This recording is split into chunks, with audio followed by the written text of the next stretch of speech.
Hello everyone, hopes to doing great and this video is very important for your learning. आज के इस video topic में दोस्तों मैं आप लोगों को बताने वाला हूँ बेसिक प्रीपोजिशन जो आपकी स्पीकिंग में बहुत ही ज़्यादा यूज की जाती है।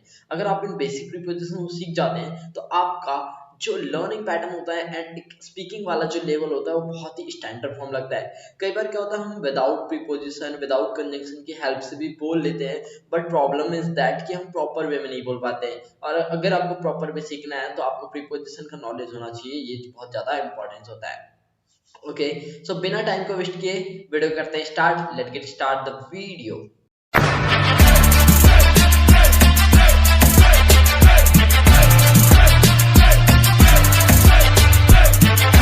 देखिए यहाँ पे आप देख सकते हो बहुत सारी बेसिक प्रीपोजिशन आपके सामने लिखा है, लेकिन सबसे पहले ये जानते हैं कि प्रीपोजिशन होता क्या है। देखो प्रीपोजिशन जो है ना दोस्तों, ये आपका दो वर्ड से मिलकर के बनाए।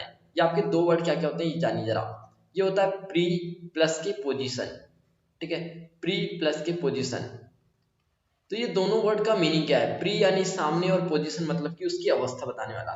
तो ऐसे कुछ वर्ड जो किसी अदर वर्ड के सामने लग करके उस वर्ड की पोजीशन को बताते हैं, that is called preposition. It's a simple language definition. Okay, देखिए अगर सपोज दैट मैंने कहा है आई लिव इन मुंबई, तो मैं इन प्रीपोजिशन लगा करके यहाँ पर बता रहा हूँ अपनी पोजीशन मुंबई के साथ में। तो ऐसे ही हमारे पास में होते हैं सारे वर्ड्स, जो प्रीपोजिशन में बहुत सारे वर्ड्स होते हैं। तो देखिए सबसे पहले हम लोग यहाँ पर बात करते हैं। Preposition is a word which are used before the noun और pronoun denotes its relation with other noun और प्रोनाउन। प्रीपोजिशन ऐसे वर्ड होते हैं जो किसी नाउन या प्रोनाउन के पहले यूज होते हैं और उस नाउन या प्रोनाउन का रिलेशन किसी अन्य नाउन या प्रोनाउन के साथ में बताते हैं। Okay, late me repeat. ऐसे वर्ड होते हैं जो किसी नाउन या प्रोनाउन के सामने लग करके उसका रिलेशन किसी और नाउन या प्रोनाउन के साथ में बताते हैं, that is called preposition. Okay, so simple सी डेफिनेशन थी, आप देख सकते हैं यहाँ पे स्क्रीन में बहुत सारी प्रीपोजिशन लिखी हुई है। कोशिश करूंगा कि सारी की सारी प्रीपोजिशन आपको बता पाऊं। In, out of, into, at, with in, since, for, through, by, from, on, upon, till, by, upon, without, across, beside, besides, during, between, among, above, over, beneath, under and below।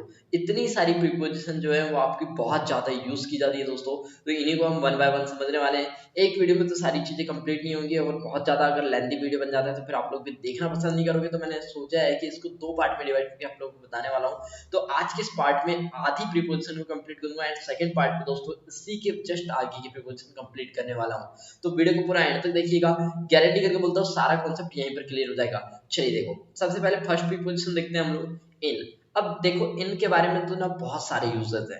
पहला use अगर मैं आप लोगों को बताऊं, इनका जो पहला यूज होता है ना वो होता है मे। इसका हिंदी में मतलब होता है मे। अब देखिए पहला जो यूज है इसका, एक वस्तु है, मान लिया मैंने कोई ये ऑब्जेक्ट है, ये कोई है ऑब्जेक्ट, इसके अंदर कोई दूसरा ऑब्जेक्ट रखा है, ठीक है।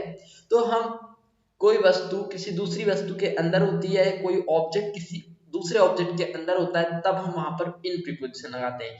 कॉपी फोन ले लीजिएगा, इतना सारा लिखना पॉसिबल नहीं है, आपको मैं बोल बोल के बताते जा रहा हूँ, आप नोट डाउन करते चलेंगे। देखो तो इन प्रीपोजिशन वहां लगाओगे जहां पे एक ऑब्जेक्ट दूसरे ऑब्जेक्ट के अंदर होता है। जैसे मैंने कहा the cat is in the box, तो यहाँ पे जो कैट है वो डिब्बे के अंदर है, ठीक। नेक्स्ट यूज देखेंगे इसी का। नेक्स्ट यूज होता है बड़े शहरों के नाम के आगे, बड़े शहर या फिर आपका बड़ी जगह को बताने के लिए, बड़ी जगहों को बताने के लिए भी हम क्या करते हैं, प्रीपोजिशन इन लगाते हैं। आपने एक एग्जांपल बहुत ज्यादा सुना होगा, Gandhi ji was born at Porbandar इन गुजरात। तो वहां पे एट लगा था पोरबंदर के सामने क्योंकि पोरबंदर जो था वो छोटा था, और इन लगा था गुजरात के सामने। तो गुजरात के अंदर पोरबंदर आता है, इसलिए हमने पोरबंदर के सामने एट लगाए थे और इन लगाए थे गुजरात के सामने क्योंकि गुजरात बड़ा है। Okay, I live in Mumbai, तो मुंबई बड़ा है इसलिए हम लोग क्या बोल रहे हैं, बड़ी सिटी है इसलिए हम लोग क्या बोल रहे हैं, इन मुंबई। ओके, चलिए तो ये इसके मोस्टली दो यूजेस थे। जस्ट अगर मैं इसी का अपोजिट बताऊं अगर आप लोगों को, तो आउट ऑफ होता है। इसका हिंदी में मतलब होता है से बाहर, ठीक है, वह हमारी कंट्री से बाहर का है। He is out of our country, तो हमने यहाँ पे क्या बोला, आउट ऑफ आवर कंट्री, हमारी कंट्री से बाहर का है। Okay, he is out of the class, तो वो हमारी क्लास से बाहर का है। तो ऐसे आउट ऑफ का यूज होता है, इसका एक ही यूज है मोस्टली। इसके बाद बात करते हैं इनटू। इनटू का भी जो हिंदी मीनिंग होता है वो होता है इन, में होता है, लेकिन इसका जो होता है मतलब ये होता है में मोशन के सेंस में। अभी मोशन के सेंस में कैसे होता है देखिएगा जरा। में मोशन, अगर कोई ऑब्जेक्ट है उसके अंदर कोई दूसरा ऑब्जेक्ट है और वो दूसरा ऑब्जेक्ट वहां पे मोशन कर रहा है, तो हम वहां पे इनटू प्रीपोजिशन लगाएंगे। जैसे एक कमरा है, सपोज करिए एक कमरा है, उसके अंदर बच्चे खेल रहे हैं, ठीक है, हम क्या बोलेंगे, the children are playing into the room. वहां पे इन द रूम बोलेंगे तो गलत हो जाएगा, क्योंकि बच्चे वहां पे एक्टिविटी कर रहे हैं। ओके, एक राम नाम का लड़का है, वो नदी में कूदा, Ram jump into the river.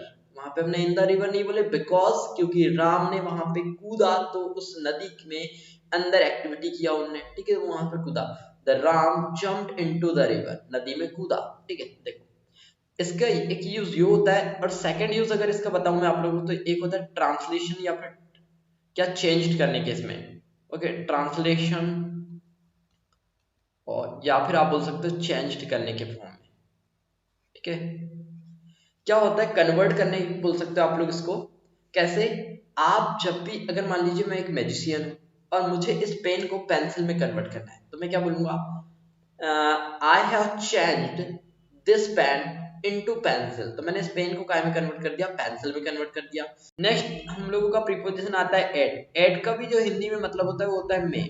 Eight के बहुत सारे यूज होते हैं। जैसे अगर मैं पहला यूज बताऊं तो छोटे शहरों के नाम के पूर्व, या छोटे गांव बोल सकते हो आप, छोटे गांव कस्बों के नाम के आगे, ठीक है, या छोटे स्थानों के सामने पहले यूज करते हैं। आई लिव एट जाम, मैं जाम में रहता हूँ। जाम एक छोटा गांव है, एक गांव है, इसलिए हम लोग क्या कर रहे हैं, वहां पे एट प्रीपोजिशन लगा रहे हैं। Okay, I live at Gandhinagar in Gujarat, तो मैं गांधीनगर में रहता हूँ, तो गांधीनगर छोटा है इसलिए मैंने वहां पे एट प्रीपोजिशन लगाया। एंड इंदौर गुजरात जो भी सिटी है वो बड़ी है, तो वहां पे हम लोग क्या लगाएंगे, वहां पे हम इन प्रीपोजिशन लगाएंगे। पहला यूज ये हुआ। सेकंड यूज बताता हूँ मैं आप लोगों को, इसका टाइम पीरियड के साथ होता है इसका, किसके टाइम बताने के लिए भी हम करते हैं। Okay, eight 7 o'clock, eight 8 o'clock, इस टाइप से। एट 8 o'clock बोलते हैं ना आप लोग बहुत ज्यादा बार, इस टाइप से। At 9 o'clock, at 10 o'clock, okay मैं स्कूल 10 बजे जाऊंगा, I will go to school at 10 o'clock, इस टाइप से। तो एट के दो यूजेस देखे हम लोगों ने। देन देखते हैं विद इन। विद इन का भी हिंदी में मतलब होता है में, लेकिन इसका थोड़ा सा चेंजेस होता है, ये टाइम ड्यूरेशन को बताने के लिए यूज किया जाता है। क्या, टाइम ड्यूरेशन को बताने के लिए हम लोग क्या करते हैं, विद इन प्रीपोजिशन का लगाते हैं। एक निश्चित टाइम पीरियड में अगर आपको कुछ वर्क कंप्लीट करना है, तो हम वहां पे क्या करते हैं, विद इन प्रीपोजिशन लगाते हैं। फॉर एग्जाम्पल, मुझे ये काम 2 दिन में कंप्लीट करना है, I have to do this work within 2 days। आपको 2 दिन के अंदर आपका प्रेजेंटेशन तैयार करना है। Okay, you have to prepare या make your presentation within 2 days। तो देखो यहाँ पे एक टाइम लिमिट दे दिया मैंने आपको, विद इन 2 days, तो ये आपका विद इन लगा करके बना है। नेक्स्ट देखते हैं हम लोग, नेक्स्ट इसका एक ही यूज होता है, जानिएगा आप लोग, ठीक है। नेक्स्ट हम लोग देखते हैं विथ। विथ का हिंदी में मतलब होता है के साथ। सेकंड हिंदी में मतलब होता है से, ठीक। और दो ही मतलब देखते हैं। पहला जो इसका यूज होता है कि किसी टूल या इक्विपमेंट की हेल्प से, क्या, किसी टूल या फिर इक्विपमेंट, इक्विपमेंट की हेल्प से कोई काम हो, कोई काम हो, तब हम क्या करते हैं, विथ प्रीपोजिशन लगाते हैं। मैं पेन से लिख रहा हूं, I am writing with pen. आप माइक से बोल रहे हो, you are speaking with mic. तो देखो इस टाइप से आपने बना लिया। देन सेकंड इसका यूज जो होता है वो होता है के साथ के सेंस में। क्या होता है, के साथ। जैसे हमने कहा, मैं राम के साथ हूं, आई एम विथ राम, मैं आपके साथ हूं, आई एम विथ यू, इस टाइप से। नेक्स्ट प्रीपोजिशन देखते हैं हम लोग, सिंस। इसके बाद में आता है आपके पास में फोर। इन दोनों का जो मीनिंग होता है, इसका मीनिंग होता है से, इसका मीनिंग होता है से। लेकिन listen to me properly, because both are the preposition are very different uses, because one is a period of time and second is a point of time। तो देखो since जो है इसका यूज होता है आपका पॉइंट ऑफ टाइम को बताने के लिए। किसके लिए यूज करते हैं आप लोग, पॉइंट ऑफ टाइम को बताने के लिए। और फॉर का यूज करते हो आप लोग पीरियड ऑफ टाइम को बताने के लिए, पीरियड ऑफ टाइम को बताने के लिए करते हैं। तो ये दो यूजेस हुए इसके। तो देखो एक एक दोनों के हो गए। सिंस का यूज वहां करोगे जैसे आपका पॉइंट ऑफ टाइम आ गया, since morning, since evening, since 2001, since 1920, इस टाइप से एक पर्टिकुलर टाइम में गया। फॉर के लिए एक बहुत बेस्ट ट्रिक बताता हूँ आप लोगों को याद करने की।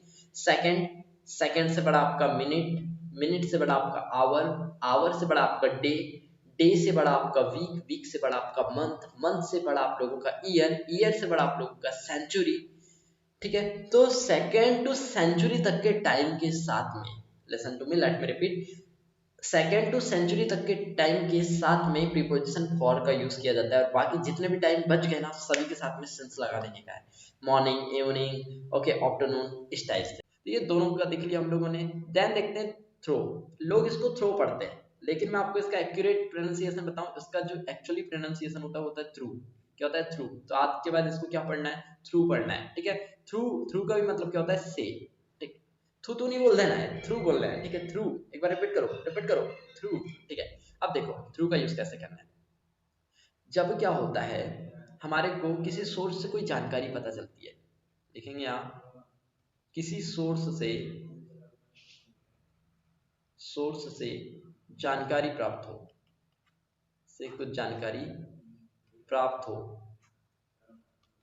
प्राप्त हो, तब हम क्या करते हैं? तब हम वहां पे थ्रू प्रीपोजिशन लगाते हैं। I got this news through TV news channel. मैंने ये न्यूज जो है वो टीवी न्यूज चैनल से प्राप्त की। नेक्स्ट प्रीपोजिशन आपके सामने रहती है बाय। बाय के तो बहुत सारे यूज है, इसका हिंदी में मतलब होता है से। ठीक है, अब देखो बताते हैं। पहला इसका यूज देखो आप लोग, जो बाय का जो पहला यूज होता है वो होता है मीन्स ऑफ ट्रेवलिंग के सेंस में। क्या होता है? Means of travelling, travelling.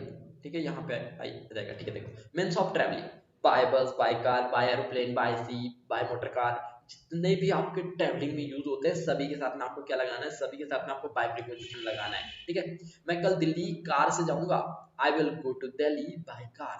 ठीक है, नेक्स्ट यूज देखेंगे इसका। नेक्स्ट यूज होता है पेसिव वॉइस में। क्या होता है? पेसिव वॉइस में यूज करते हैं हम लोग इसका। पेसिव वॉइस में कैसे होता है? राम के द्वारा रावण को मारा गया, तो राम के द्वारा मारा गया, जब भी द्वारा के सेंस में कहीं काम होता है तब हम वहां पे क्या करते हैं? बाय प्रीपोजिशन लगाते हैं। तो क्या हो जाएगा? Ravan was killed by Ram. देखो प्रीपोजिशन की बात कर रहे हैं तो यूट्यूब वॉइस की बात कर रहा हूं मैं, तो वॉइस के लिए आप मेरे यूट्यूब चैनल पे जाओ, प्लेलिस्ट बना हुआ है, उसको विजिट करना, पूरा प्रीपोजिशन बनेगा, वो वॉइस बनेगा। ठीक है, ये द्वारा के सेंस में भी होता है। तो ये दोनों यूज समझ में आए। नेक्स्ट प्रीपोजिशन आपके सामने आती है फ्रॉम। फ्रॉम का यूज मैं आप लोगों को यहाँ पर लिख करके दिखाता हूँ। देखिए जो होता है फ्रॉम का जो यूज है, यहाँ पर देखो फ्रॉम का जो यूज होता है वो हिंदी में मतलब देता है से का। क्या देता है? से। अब देखो कैसे, जब एक ऑब्जेक्ट दूसरे ऑब्जेक्ट से अलग होता है, पहला यूज क्या है? एक ऑब्जेक्ट दूसरे ऑब्जेक्ट से जब अलग होता है तब के सेंस में हम क्या करते हैं? फ्रॉम प्रीपोजिशन लगाते हैं। बंदर पेड़ पर है, वो रोड पर कूदा। ठीक है, monkey jumped from the tree. Okay, इस टाइप से। एक आदमी पे छत पर है, वो छत से कूद गया, तो क्या बोलोगे? द पर्सन या man jump from the roof. तो देखो वहां पे फ्रॉम प्रीपोजिशन लगाई, क्योंकि उस आदमी ने उस ऑब्जेक्ट को छोड़ दिया और वो वहां से अलग हो गया। सेकेंड इसका यूज होता है आप लोगों का, सेकेंड यूज फ्रॉम का ये होता है बीमारी का कारण बताने के लिए। क्या होता है? बीमारी का कारण बताने के लिए भी करते हैं। बीमारी का कारण बताने के लिए भी हम क्या करते हैं? फ्रॉम प्रीपोजिशन का यूज करते हैं। सपोज दैट कोई व्यक्ति बहुत ज्यादा किसी बीमारी से पीड़ित है, उसके पापा कैंसर से पीड़ित हैं, his father is suffering from fever. Okay, तो इस टाइप से आप ये अगर देखो कोई बीमारी से पीड़ित है तो फॉर्म लगाते हैं, लेकिन अगर किसी की बीमारी से डेथ हो जाती है, बीमारी से मृत्यु हो गई अगर किसी की, तो वहां पे हम क्या करते हैं? वहां पे दोस्तों हम लोग ऑफ प्रीपोजिशन लगाते हैं। कौन सा प्रीपोजिशन लगाते हैं? Of. His father passed away of cancer. Cancer से वो क्या हो गए? खत्म हो गए, इस टाइप से। ठीक है, ओइंग टू भी होता है एक, ओइंग टू यानी कि के कारण। ठीक है, के कारण की मृत्यु का, इस टाइप से। इसका जो और एक यूज होता है, थर्ड यूज, वो होता है एक दो टाइम को कनेक्ट करने के लिए। दो टाइम, या फिर आप बोल सकते हो डिस्टेंस, बात कर लें, टाइम या डिस्टेंस को कनेक्ट करने के लिए। ठीक है, कैसे कनेक्ट करेंगे देखो अभी सुनो। ये ट्रेन ये ट्रेन मुंबई से गोवा चलती है, तो क्या बोलोगे? This train this train run from Mumbai to Goa. एक बात इसमें ध्यान रखिएगा, कि फ्रॉम प्रीपोजिशन जब इसमें लगती है तो यहाँ पे जब हम कनेक्ट करते हैं टू टाइम को तो बीच में टू आता है, और जब हम बिटवीन का यूज करते हैं तो बिटवीन में क्या आता है, एंड आता है। जैसे हमने कहा मैं राम और श्याम के बीच बैठा हूँ, okay, I sat, I sit, मैं राम और श्याम के बीच में बैठता हूँ, I sit between Ram and Shyam. तो देखो बिटवीन लगाने के बाद में मैंने जब दो व्यक्तियों को कनेक्ट किया तो मैंने एंड लगाया, लेकिन जब मैं फ्रॉम के साथ में सेंटेंस बनाता हूँ तो वहां पे मैं टू लगाता हूँ। तो आई होप कि आप लोगों को चीजें पूरी क्लियर हुई होगी। आज मैंने आप लोगों को 10 से 12 प्रीपोजिशन बताया, नेक्स्ट वीडियो में पूरी 10 से 12 और बता दूंगा। तो ये हमारी बेसिक प्रीपोजिशन कंप्लीट होती है, यहाँ पे ठीक हो जाएंगी। सो नेक्स्ट पार्ट जरूर देखिएगा, इसका पार्ट 2। सो आई होप कि आप लोगों को यहाँ पे मैं सारी चीजें क्रिस्टल क्लियरली समझा पाया हूँ। अगर वीडियो पसंद आई है ना तो जरूर लाइक करना और अपने दोस्तों में शेयर करना, और हो सके तो अपना स्टेटस लगा लेना एक दिन के लिए, कोई दिक्कत नहीं है। इतने सारे स्टेटस लगाते हो, एक भाई का भी वीडियो का स्टेटस लगा देना, अपने प्यारे सर का वीडियो का स्टेटस लगा देना, ठीक है। सो अभी तक अगर चैनल पे नया सब्सक्राइब नहीं किया ना तो रेड वाला सब्सक्राइब बटन जरूर दबाइएगा, और बेल आइकन को भी जरूर प्रेस कर लेना, ताकि हमारा जैसे ही नया वीडियो आएगा आपको सबसे पहले मिल जाएगा। So thanks for listening this video and watching this video. Love you all. Bye bye.